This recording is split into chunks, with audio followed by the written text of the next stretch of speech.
യേശുശേഖർ സ്തുതിയായിരിക്കട്ടെ. ഞാൻ സൂര്യ സജി, പാലക്കാടാണ് വീട്. ഞാനിവിടെ MSc ബിഎഡിൻ മാത്തമാറ്റിക്സ് കഴിഞ്ഞു. ഒരു സ്കൂളിൽ ടീച്ചറായിട്ട് വർക്ക് ചെയ്യാണ്. എന്റെ ജീവിതത്തിൽ തമ്പുരാനുമായിട്ട് എങ്ങനെ അടുത്തു എന്ന് ചോദിച്ചു കഴിഞ്ഞാൽ, ഞാൻ ജനിച്ചത് തന്നെ ഒരു ക്രിസ്ത്യൻ ഫാമിലിയിലാണ്. അത് തന്നെ ഏറ്റവും വലിയ ദൈവത്തിന്റെ അനുഗ്രഹം എന്ന് പറയുന്ന ഒരു മൊമെന്റ് ആണ്. കാരണം ഏറ്റവും ദൈവവിശ്വാസമുള്ള നല്ലൊരു കുടുംബത്തിൽ ജനിക്കാൻ പറ്റി. ചെറുപ്പം മുതൽ തന്നെ ദൈവത്തെ മുറുകെ പിടിച്ച് ജീവിക്കാൻ പഠിപ്പിക്കുന്ന അപ്പനും അമ്മയും കൂടപ്പിറപ്പും അതേപോലെ മാതാപിതാക്കൾ ഗ്രാൻഡ് പാരന്റ്സും എല്ലാവരും കൂടി കൂടുന്ന ഫാമിലി എന്ന് പറയുന്നത്. കുഞ്ഞുനാൾ മുതൽ തന്നെ ഈശോനെ സ്വപ്നം കണ്ട് ഉറങ്ങാൻ വേണ്ടി അമ്മ പഠിപ്പിച്ചിരിക്കുന്നത്. നമ്മുടെ ഓരോ ഡ്രീംസിലൊക്കെ കിടന്നുറങ്ങി നമ്മൾ പോകുമ്പോൾ ഇങ്ങനെയാ സ്റ്റാറ്റസ് നമ്മൾ പഠിക്കുക, ഓരോ കഥകളൊക്കെ പറഞ്ഞത്. എന്റെ അമ്മയാണെങ്കിൽ നേരെ തിരിച്ചായിരുന്നു. ഞങ്ങൾ രണ്ടുപേരും കിടത്തി ഉറക്കുന്ന നേരത്ത് ഈശോന് ഞങ്ങൾ കണ്ണടയ്ക്കാൻ പറയും. കണ്ണടച്ചിട്ട് ഈശോ ഇമാജിൻ ചെയ്യും. ഈ ഈശോ ഇങ്ങനെ ഇരിക്കുന്നു, ഞാൻ നോക്കിക്കൊണ്ടിരിക്കുന്നു. ആ മരത്തിന് താഴെ ഈശോ നിനക്ക് വേണ്ടി നിന്നെ കാത്തു നിൽക്കുന്നു.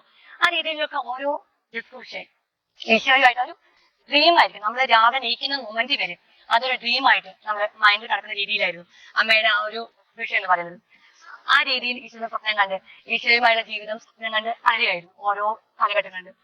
എന്നാൽ എല്ലാവർക്കും സംഭവിക്കുന്ന പോലെ തന്നെ ചില മൊമെന്റ് നമുക്കൊരു പാകപ്പേഴ്ച വരും എന്ന് പറയുമല്ലോ. അതായത് തമ്പുരാന് പുറത്തുനിന്ന് അകന്നു പോകുന്ന മൊമെന്റ് ഒരു യൂത്ത് ടീനേജിലൊക്കെ എത്തുമ്പോൾ ഇച്ചിരി ലൗകിക കാര്യങ്ങളിലേക്ക് ശ്രദ്ധ തിരിക്കും. ലോകം എന്താണ്, ലോകത്തിന്റെ ചുറ്റുപാടുകൾ എങ്ങനെയാണ് നമ്മളെ വീക്ഷിക്കുന്നത്, അതൊക്കെ നോക്കി അവരുടെ പിന്നാലെ നമ്മൾ നടന്നുകൊണ്ടിരിക്കുന്ന പോലെ ഞാനും അപ്പൊക്കെ പിന്നാലെയൊക്കെ പോയി. പക്ഷെ എങ്കിലും തമ്പുരാനെ മുറുകെ പിടിച്ചിരുന്നു. എവിടെയും നമ്മൾ തമ്പുരാനെ കളഞ്ഞില്ല. പക്ഷെ അമ്മേനെ കൂട്ടുപിടിച്ചാണ് നടന്നിരുന്നത്. കുറച്ച് മൊമെന്റ് എത്തുമ്പോൾ ഒരു ധ്യാനത്തെ കൂടും. ധ്യാനം കൂടി കഴിയുമ്പോൾ അറിയത്തുള്ളൂ ഇങ്ങനെ പോകാൻ പറ്റില്ല. ഇങ്ങനെ പോയി കഴിഞ്ഞാൽ തമ്പുരാൻ ഇഷ്ടമാകില്ല. ഞാൻ ദൈവത്തിന് കുഞ്ഞാണ്, ദൈവത്തിന്റെ ഇഷ്ടം അനുസരിച്ച് ജീവിക്കേണ്ട വ്യക്തിയാണ്. അപ്പൊ ഈ രീതിയിൽ പോയി കഴിഞ്ഞാൽ തമ്പുരാൻ വിഷമം, ഞാൻ കാരണം ഒരു വിഷമം. ആ ചോര വാർന്ന മുഖത്ത് എന്റെ പ്രശ്നങ്ങൾ ഇല്ലെങ്കിൽ എന്റെ ഒരു പെരുമാറ്റം മൂലം ഒരു മുറിവ് കൂടുക, അത് നമുക്ക് താങ്ങാൻ പറ്റില്ലല്ലോ. നമ്മളെ സ്നേഹിക്കുന്ന ഒരാൾ വേദനിക്കുന്നത് നമുക്ക് ഇഷ്ടമല്ലല്ലോ. അതേപോലെ ഈശോ എനിക്ക് വേണ്ടി വേദനിക്കുന്നതെന്ന് അറിയുന്ന മുന്നിൽ തിരിച്ചു വരാൻ ശ്രമിക്കാറുണ്ട്. അതേപോലെ ജീവിതത്തിൽ പല സന്ദർഭങ്ങളും വീഴും. എന്നാൽ ഈ ഒരു മുഖം ഓർമ്മ വരും, വേഗം തിരിച്ച് ഈശോയിലേക്ക് അടുക്കാറുണ്ട്. പിന്നെ സ്കൂളിംഗ് ഒക്കെ കഴിഞ്ഞു, കോളേജിൽ ചെല്ലുമ്പോഴും മിക്കവാറും കളിയാക്കാറുണ്ട് ഹല്ലേലൂയ ഹല്ലേലൂയ എന്ന് പറഞ്ഞു. കാരണം എന്റെ സ്റ്റാറ്റസ് എന്റെ ആയിട്ടുള്ളതാ. നമ്മൾ എപ്പോഴും പറയാലോ ഒരു ക്രിസ്ത്യൻ മുന്നോട്ട് എങ്ങനെയായിരിക്കും ഐക്കണൊക്കെ ഈശോയൊക്കെ വെച്ച് ഈശോയുടെ സ്വന്തം, ഈശോയുടെ ഡോക്ടർ ഓഫ് ജീസസ്, ആ രീതിയൊക്കെയാണ്. ഞാൻ അതൊക്കെ തന്നെ ഡോക്ടർ ഓഫ് ജീസസ്, ഈശോയുടെ സ്വന്തം, ഈശോയുടെ സ്വന്തം കൂട്ടുകാരി എന്നൊക്കെ രീതിയിൽ നമ്മൾ ഓരോ ക്യാപ്ഷൻ ഒക്കെ കൊടുത്ത് ഈശോയുടെ അടുത്ത് നിൽക്കുക. അല്ലെങ്കിൽ ആ ഒരു ടൈം നമുക്ക് എന്താ നമ്മുടെ ഐഡന്റിറ്റി ക്രൈസിസിന്റെ ആ സമയത്ത് നമുക്ക് ആരെങ്കിലും വേണം, നമ്മളെ ശ്രദ്ധ ആകർഷിക്കാൻ ആരെങ്കിലും വേണം. അങ്ങനൊരു തോന്നുന്ന സമയത്ത് അത് എന്നെ അങ്ങനെ ആകർഷിക്കുന്നത് ഇല്ലെങ്കിൽ എന്നെ മാത്രം നോക്കി നിൽക്കുന്ന ഒരേ ഒരാളെ ഞാൻ കണ്ടിട്ടുള്ളൂ, അത് ഈശോയാണ്. ആ ഒരു മൊമെന്റ് ഞാൻ ഈശോനെ കൺസിഡർ ചെയ്തത് എന്റെ ലവ് ഇല്ലെങ്കിൽ എന്നെ മാത്രം സ്നേഹിക്കുന്ന, ഈ ലോകത്തെ എന്നെ മാത്രം ഇഷ്ടപ്പെടുന്ന ഒരാൾ. ആ ഒരു സ്നേഹം ഈശോയോട് കൂടാൻ പറഞ്ഞ പിന്നെ എനിക്ക് എല്ലാം സംസാരിക്കാൻ പറ്റും. എനിക്ക് ഈശോയോട് കൂടുതൽ നേരം സംസാരിക്കാം. എന്റെ പ്രശ്നങ്ങൾ, എന്റെ ബുദ്ധിമുട്ടുകൾ, എനിക്ക് എന്തെങ്കിലും ആവശ്യമുണ്ടെങ്കിൽ ഈശോയോട് പറയാം. എന്റെ പേരൻസിനോട് അധികമൊന്നും പറയേണ്ടി വന്നിട്ടില്ല. എനിക്കിത് വേണം അത് വേണം എന്ന് പറയേണ്ടത്. കാരണം എന്റെ മുഖം കണ്ട ഇനി ഞാൻ അത് ഈശോയോട് പറയാം. അതുവഴി ഈശോയോട് പറയുന്നതിലൂടെ ഈശോ അതിലേക്ക് കമ്മ്യൂണിക്കേറ്റ് ചെയ്ത് എനിക്ക് എന്ത് വേണം അതൊക്കെ എത്തിച്ചു തരാറ്. ഞങ്ങൾക്ക് അത് വേണ്ടി ട്രൈ ചെയ്യാം. ഈശോയോട് ഒരു കാര്യം പറഞ്ഞു കഴിഞ്ഞാൽ നമുക്കത് ആവശ്യമുണ്ട് എന്ന് ഉറപ്പുണ്ടെങ്കിൽ ഡെഫിനറ്റ്ലി നമ്മുടെ ലൈഫിൽ അത് കിട്ടിയിരിക്കും. കാരണം ഈശോയ്ക്ക് നമ്മൾ അത്ര ഇഷ്ടമാണ്. അതേപോലെ എന്റെ ഓരോ ആവശ്യങ്ങളും ഇപ്പൊ എനിക്ക് പഠിക്കണം, ഇനി ഒരു കോളേജ് എനിക്ക് ആവശ്യം. ഞാൻ വിക്ടോറിയ കോളേജിലാണ് പഠിച്ചത്, പാലക്കാട്. അപ്പൊ ആ കോളേജിൽ പഠിക്കാനൊക്കെ അത്യാവശ്യം നല്ല മാർക്കൊക്കെ വേണം. എന്നാൽ ഞാനൊരു ആവറേജ് സ്റ്റുഡന്റ്. അപ്പൊ ആവറേജ് ലെവൽ അങ്ങനെ കോളേജിലേക്ക് എന്നെ എത്തിച്ചു. പഠിപ്പിച്ചു അതൊക്കെ ഈശോ തന്നെയാണ്. അത് കഴിഞ്ഞ് MSc കഴിഞ്ഞു, BEd കഴിഞ്ഞു. ഇപ്പൊ ഒരു സ്കൂളിൽ ടീച്ചറാണ്. ഒരുപാട് പിള്ളേരുടെ മുമ്പിലേക്ക് അവർ അറിവ് BEd കഴിഞ്ഞു. ഇപ്പൊ കുറെ പിള്ളേരെ പഠിപ്പിച്ചുകൊണ്ടിരിക്കുകയാണ്. തമ്പുരാൻ പറയുന്നുണ്ടല്ലോ, തമ്പുരാൻ ശിശുക്കളെ എന്റെ അടുത്ത് വരുവാൻ അവരെ അനുവദിക്കുകയും അവരെ തടയരുതെന്ന് പറഞ്ഞ പോലെ അങ്ങനെയുള്ള കുറെ ശിശുക്കളെ, അതായത് കുഞ്ഞുമക്കളെ പഠിപ്പിക്കുക, അവരിലേക്ക് അറിവ് പറഞ്ഞു കൊടുക്കുക. എനിക്ക് ഏറ്റവും ടീച്ചിങ്ങിനോട് ഇഷ്ടം എന്ന് പറയുന്നത് ഈശോയുടെ ഒക്കുപേഷൻ എന്താണെന്ന് ചോദിച്ചു കഴിഞ്ഞാൽ ഈശോ നല്ലൊരു ടീച്ചറായിരുന്നു, ഒരു ഗുരുവായിരുന്നു എന്നതാണ്. അപ്പൊ അതേപോലെ തന്നെ മറ്റുള്ളവരിലേക്ക് അറിവെത്തുന്ന ഒരു ഗുരുവായി മാറുക, നല്ലൊരു അധ്യാപികയായി മാറുക എന്നതായിരുന്നു എന്റെ ഡ്രീം എന്ന് പറയുന്നത്. സോ ഇപ്പൊ ഞാൻ ഫുൾഫിൽ ചെയ്തുകൊണ്ടിരിക്കുന്നു. എന്നാൽ എന്റെ കടമ്പ കംപ്ലീറ്റ് ആയിട്ടില്ല. ഇനി അതൊന്ന് ഏറ്റവും നല്ല രീതിയിൽ നല്ലൊരു അധ്യാപികയായിട്ട് മറ്റുള്ളവരിലേക്ക് ഈശോനെ പറഞ്ഞു കൊടുക്കത്തക്ക രീതിയിൽ, ഈശോയിലേക്ക് അവരെ നയിക്കത്തക്ക രീതിയിൽ നല്ലൊരു അധ്യാപികയായി മാറുക. അതാണ് നല്ലൊരു എയിം എന്ന് പറയുന്നത്, എന്റെ ഒരു അംബിഷൻ എന്ന് പറയുന്നത്. So by the grace of God ഇതിനെപ്പറ്റി ചെയ്യാൻ പറ്റുമെന്ന് ഞാൻ വിശ്വസിക്കുന്നു. പിന്നെ ജീവിതത്തിൽ നമ്മുടെ എല്ലാവരുടെയും ജീവിതം എന്ന് പറഞ്ഞാൽ സ്മൂത്ത് ആയിട്ടുള്ള ലൈഫ് ഒന്നും അല്ലല്ലോ. അപ്സ് ആൻഡ് ഡൗൺസ് എന്തായാലും ഉണ്ടായിരിക്കും.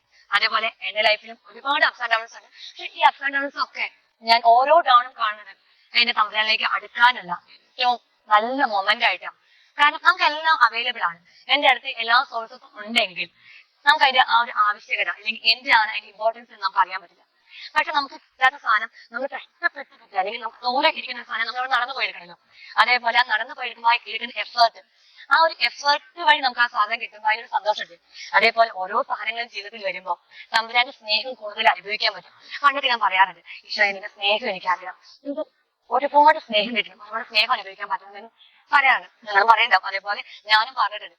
പക്ഷേ ഇത്രത്തോളം സ്നേഹിക്കാൻ നമുക്കറിയില്ല. ചില സമയത്ത് നമുക്ക് തോന്നും ഇത്രയൊക്കെ സ്നേഹിക്കണം, സ്നേഹത്തിൽ പോയോ, ഇതൊക്കെ ഒരു ബുദ്ധിമുട്ട്, വേദന എന്ന് താങ്ങാൻ പറ്റുന്നില്ല. പക്ഷെ എങ്കിലും ആ ഒരു സ്നേഹം ഈശോ നമ്മുടെ മുഖത്തേക്ക് ആ ഒരു ഉമ്മയുണ്ടല്ലോ, ആ ഉമ്മ വയ്ക്കുന്ന നമുക്ക് ഉമ്മ കിട്ടുന്നുണ്ട് എന്നാൽ അതിൻ്റെ ഒപ്പം ആ മുൾമുടി, അതിന്റെ ആ ഒരു മുള്ളുകൾ നമ്മുടെ മുഖത്ത് നമ്മുടെ ശിരത്തിൽ മാങ്ങ തറയ്ക്കുമ്പോൾ ഒരു പെയിൻ, ആ പെയിനാണ് ഏറ്റവും വലിയ സ്നേഹം വരുന്നത്. ആ പെയിനാണ് നമ്മുടെ ലൈഫിൽ ഓരോ സഹനങ്ങൾ എന്ന് പറയുന്നത്. സോ എന്റെ ലൈഫിലെ സഹനങ്ങൾ ഞാൻ അങ്ങനെ എടുക്കാൻ ആഗ്രഹിക്കുന്നത്. ഈശോയ്ക്ക് എന്നോടുള്ള സ്നേഹം, എന്നോടുള്ള സ്നേഹത്തിന്റെ ആധിക്യമാണ് ഈ ഓരോ സഹനങ്ങളെയും എനിക്ക് ഏറ്റവും ചിരിച്ച കേസാണ്. നമുക്ക് സഹനം വരുമ്പോ കരയാറുണ്ട്, ഞാനും കരഞ്ഞിട്ടുണ്ട്, ഒരുപാട് ദിവസങ്ങൾ ഇരുന്ന് കരയാറുണ്ട്.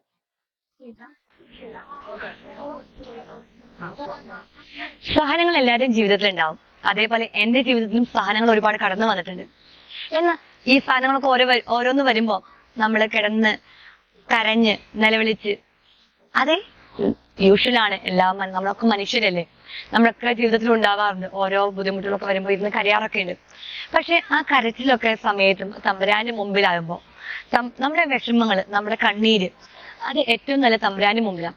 ഇന്നൊരു വല്യപ്പൻ പറയാറുള്ള ഒരേ ഒരു ഡയലോഗാണ്, നിങ്ങൾക്ക് എന്ത് പ്രശ്നങ്ങളുണ്ടെങ്കിലും അത് ദൈവത്തിന്റെ മുമ്പിൽ മാത്രം വെക്കുക. കാരണം ഈ ലോകത്ത് നിന്നെ ഹെൽപ്പ് ചെയ്യാൻ, നിന്നെ സഹായിക്കാൻ, നിന്റെ കണ്ണീര് തുടച്ചു മാറ്റാൻ കഴിയുന്ന ഒരേ ഒരാളേ ഉള്ളൂ, അത് തമ്പുരാൻ മാത്രമാണ്. നമ്മുടെ മനുഷ്യരുടെ മുമ്പിൽ പോയി കരഞ്ഞു, അപ്പന്റെയോ അമ്മയുടെയോ ഇല്ലെങ്കിൽ കൂടപ്പറപ്പുകളുടെ ആരുടെ മുമ്പിൽ പോയി കരഞ്ഞാലും അവർക്ക് സാരമില്ല, പോട്ടെ എന്നല്ലാതെ അവർക്ക് നമ്മുടെ വിഷമങ്ങൾ ഒരിക്കലും എടുത്തു മാറ്റാൻ പറ്റത്തില്ല. നമ്മുടെ ഉള്ളിലെ ആ മുറിവുകൾ തുടയ്ക്കാൻ പറ്റില്ല. പക്ഷെ നമ്മുടെ ഉള്ളിലെ മുറിവുകളും നമ്മുടെ വിഷമങ്ങളൊക്കെ എടുത്തു മാറ്റാൻ കഴിയുന്നത് ആ സർവശക്തനായ തമ്പുരാന് മാത്രമാണ്.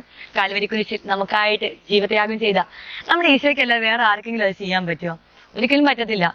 സോ നമ്മുടെ വിഷമങ്ങളൊക്കെ നമുക്ക് എന്ത് വന്നാലും, എന്ത് പ്രശ്നങ്ങൾ വന്നാലും ഈശോയുടെ മുമ്പിലായിരിക്കാൻ നോക്കാം. ഇപ്പോ ഈശോ എനിക്ക് തന്ന ഏറ്റവും വലിയ ബ്ലെസ്സിങ് ആണ്. നമുക്ക് എല്ലാവർക്കും ഒരു ആഗ്രഹം ഉണ്ടാവും തമ്പുരാന്റെ ആലയത്തിലായിരിക്കുക എന്ന് പറയുന്നത്. അതേപോലെ ഞാനും ഇപ്പോ തമ്പുരാന്റെ ആലയത്തിലാണ് എന്റെ താമസവും ഞാൻ ജീവിക്കുന്നതും എല്ലാം. ഒരു നല്ലൊരു ഫാമിലി, സ്റ്റാഫ് ഫാമിലി എന്ന് പറഞ്ഞ പാലക്കാട് രൂപതയുടെ സ്വന്തം മക്കളൊക്കെ ഉള്ള ഒരു നല്ലൊരു ഫാമിലി എനിക്ക് കിട്ടിയിട്ടുണ്ട്. അപ്പൊ ആ ഫാമിലിയിൽ ഞാൻ ആയിരിക്കുമ്പോൾ ഒരുപാട് ബ്ലെസ്ഫുൾ ആയിട്ടുള്ള മൊമെന്റാ. എന്റെ ജീവിതത്തിൽ തന്ന ഓരോ ദുഃഖങ്ങളും സഹനങ്ങളും എല്ലാം എന്നെ ഇതിലേക്ക് ലീഡ് ചെയ്യാനായിരുന്നു, അല്ലെങ്കിൽ മറ്റ് പല ആൾക്കാരെയും ഹെൽപ്പ് ചെയ്യാനായിരുന്നു എന്ന് ഇപ്പൊ എനിക്ക് അനുഭവിച്ചറിയാൻ പറ്റുന്നത്, ഇപ്പൊ എനിക്ക് ഫീൽ ചെയ്യാൻ അറിയുന്നത്. ഞാൻ കടന്നുപോയ ഓരോ വഴിയിലൂടെയും കടന്നുപോയ ആൾക്കാരുടെ മുമ്പിൽ വരുമ്പോൾ അവർക്ക് എന്നാലാവുന്ന രീതിയിലുള്ള ഒരു ഹെൽപ്പിങ്, അല്ലെങ്കിൽ അവരെ ഒന്ന് കൈ പിടിച്ച് ഉയർത്തുക, അവരെ ഒന്ന് സഹായിക്കുക, അല്ലെങ്കിൽ നീ പോട്ടെ, ഇത് കുഴപ്പമില്ല, ഇതൊക്കെ ഞാനും കടന്നു പോയതാ. നമുക്ക് അങ്ങനെ ഉണ്ടല്ലോ, ഒരാള് നമ്മുടെ അതേ സഹനങ്ങളിൽ അതേ വൈബിൽ പോകുന്ന ആൾക്കാരെ കണ്ടു കഴിഞ്ഞാൽ ഒന്ന് അവരുടെ കൂടെ ആയിരിക്കുക, ഇല്ലെങ്കിൽ അവർക്ക് ഒരു സന്തോഷം, ഒരു സമാധാനം, എന്റെ പോലെ ഒരാളും കൂടി ഉണ്ടല്ലോ എന്നൊരു സമാധാനം ഉണ്ടല്ലോ. അതേപോലെ മറ്റുള്ളവർക്ക് പകർന്നു കൊടുക്കാൻ എന്നെ കൊണ്ട് പറ്റുന്നുണ്ട് എന്ന് എനിക്ക് ഉറപ്പുണ്ട്. കാരണം അതിനാണ് ആ തമ്പുരാൻ എനിക്ക് ആ ഒരു സഹനം തരുന്നത്. ഇനിയുള്ള ജീവിതത്തിലും ഈ ഓരോ സഹനങ്ങളും ചേർത്ത് പിടിക്കും. എനിക്ക് നല്ല ഉറപ്പുണ്ട് നമ്മുടെ ലൈഫൊന്നും ഒരിക്കലും ഒരു പീസ്ഫുൾ ആയിട്ട് പോവാൻ പറ്റുമെന്ന് തോന്നുന്നൊന്നുമില്ല. കാരണം അതങ്ങനെയാണ് ജീവിതം സൃഷ്ടിക്കപ്പെട്ടിരിക്കുന്നത്. God is greater than ups and downs എന്നല്ലേ പറയുന്നത്. സോ നമ്മുടെ ലൈഫിൽ ഓരോ അപ്സ് ആൻഡ് ഡൗൺസ് വരുമ്പോൾ തമ്പുരാനാണ് വലുത്. എന്റെ ഈശോന്റെ സർവശക്തനായ തമ്പുരാൻ എന്നെ കാത്തുകൊള്ളും എന്ന ഒരു ഉറച്ച ബോധ്യത്തോടെ ജീവിക്കാൻ നിങ്ങൾക്ക് എല്ലാവർക്കും സാധിക്കട്ടെ എന്ന് ഞാൻ ആശംസിക്കുകയാണ്. അത് മാത്രമല്ല, ഏറ്റവും നല്ല ചങ്കായിട്ട്, നമ്മുടെ ചങ്കാണ് ഈശോ പറയില്ല, അതേപോലെ നമ്മുടെ ഏറ്റവും നല്ല ചങ്കായിട്ട്, ഏറ്റവും നല്ല ബെസ്റ്റ് ഫ്രണ്ട് ആയിട്ട് നിങ്ങൾക്ക് ആരുടെയാണോ ലൈഫിൽ കുറവില്ല. ഞാൻ പറഞ്ഞില്ല, എനിക്ക് എന്റെ ടീനേജേഴ്സിൽ എനിക്കൊരു നല്ലൊരു ലവറിന്റെ, നല്ലൊരു കെയർ ടേക്കറിന്റെ ഒരു കുറവുണ്ടായിരുന്നു. അപ്പൊ അതെനിക്ക് എന്റെ ഈശോയായിരുന്നു. അതേപോലെ നിങ്ങൾക്ക് നിങ്ങളുടെ ലൈഫിൽ ഏത് പൊസിഷനാണ് മിസ്സിങ് ആയത്, ഇപ്പോൾ ഒരു അപ്പന്റെ സ്ഥാനമായിരിക്കും മിസ്സായിട്ടുണ്ടാവുക, ഒരു അമ്മയുടെ സ്നേഹമായിരിക്കും നിങ്ങൾക്ക് മിസ്സായിട്ടുണ്ടാവുക, അല്ലെങ്കിൽ നല്ലൊരു കൂടപ്പറപ്പിന്റെ സ്നേഹമായിരിക്കും മിസ്സായിട്ടുണ്ടാവുക. സോ ആ ഒരു മിസ്സിങ് ആയിട്ടുള്ള ആ ഒരു മേഖല ഫില്ല് ചെയ്യാൻ തമ്പുരാന് മാത്രമേ സാധിക്കുള്ളൂ. തമ്പുരാനോട് പറയാം, നീ എന്റെ ഫ്രണ്ട് ആവ്, നീ എന്റെ ലവർ ആവ്, നീ എന്റെ അപ്പനാവ്. ഒക്കെ ആ ഒരു ഭാഗം ഏറ്റവും നന്നായിട്ട് ഫില്ല് ചെയ്യാൻ പറ്റുന്ന ആള് തമ്പുരാനാണ്. അപ്പൊ തമ്പുരാന് കൂടെ പിടിച്ച് നിന്റെ ആവശ്യങ്ങൾ, നിന്റെ ആഗ്രഹങ്ങൾ, നിന്റെ ഇഷ്ടങ്ങൾ, ചില സമയത്ത് നമുക്ക് കൺഫ്യൂഷൻ വരും, ജീവിതത്തിൽ എന്ത് ചെയ്യണം, എന്താണ് എന്റെ ഒരു എയിം എന്ന് നമുക്ക് കൺഫ്യൂഷൻ വരും. ആ സമയത്ത് നല്ല ഗൈഡാ തമ്പുരാൻ. അപ്പൊ ആ ഒരു ഗൈഡായിട്ട് തമ്പുരാനെ ഒന്ന് കൂടെ പിടിച്ച്, ഞാൻ എന്നെ പൂർണ്ണമായി നിനക്ക് വിട്ട് തന്നിരിക്കുന്നു, നീ എന്താണോ എന്നിൽ ആഗ്രഹിക്കുന്നത് അത് മാത്രം എടുത്തുകൊള്ളുക, മറ്റതൊക്കെ എന്റെ കയ്യിൽ നിന്ന് പൊയ്ക്കോട്ടെ, അത് പോവണം, അത് എനിക്ക് വേണം എന്ന് പറയുന്നത്, അത് പൊയ്ക്കോട്ടെ, അത് പോവണം എന്ന് തന്നെ പ്രാർത്ഥിക്കുക. കാരണം അങ്ങനെ പ്രാർത്ഥിച്ചാൽ മാത്രമാണ് ദൈവത്തിന്റെ ഇഷ്ടം അനുസരിച്ച് ദൈവത്തിന്റെ കുഞ്ഞായിട്ട് നമ്മുടെ എല്ലാവരും അൾട്ടിമേറ്റ് എയിം എന്താ? സ്വർഗമാണ്. ആ സ്വർഗത്തിൽ എത്തിച്ചേരാൻ പറ്റുള്ളൂ. സോ ഏറ്റവും നന്നായിട്ട് തമ്പുരാന്റെ കൂടെ ആയിരിക്കാൻ നോക്കുക, തമ്പുരാന്റെ ഏറ്റവും ചങ്കായിട്ട് മാറാൻ നോക്കുക, നന്നായി സ്നേഹിക്കുക. ഏറ്റവും നന്നായി പറഞ്ഞാൽ അത്രയും നന്നായിട്ട് ദൈവത്തെ സ്നേഹിക്കാൻ സാധിക്കട്ടെ എന്ന് ആശംസിക്കുന്നു. Praise the Lord. Thank you.